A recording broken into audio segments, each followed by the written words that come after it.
Let me show you how to bypass the lit switch so you can run the washer with the door open for checking the spin and for checking the agitation. Bypassing the lit switch should only be done for testing purposes only.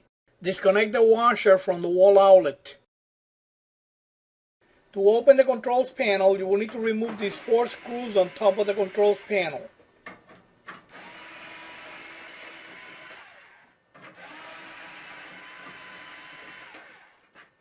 After removing the screws, flip the controls panel forward like this.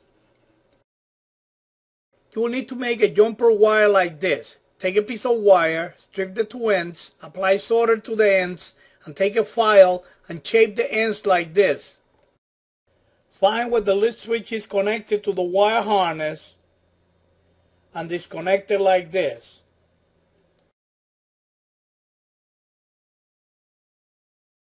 We're going to connect the jumper wire to this side of the wire harness. Stick the jumper wire on these 2 terminals, like this.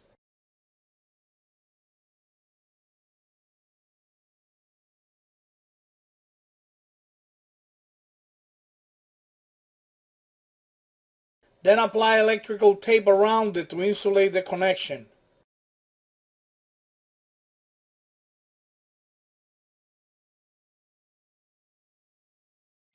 Close the controls panel and screw in by hand 2 screws just to hold it in place. They don't have to be tight.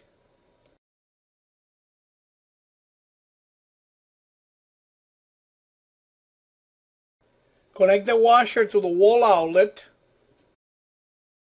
With a bypass lit switch, you can run the washer with the door open on agitation or on spin for testing purposes only. Bypassing the lit switch should only be done for testing purposes only, and not as a remedy for a bad lit switch. So if your washer has a bad lit switch, replace it with a new one, okay? That was the way to bypass the lit switch when you need to have the door open to check the agitation or spin on the washer.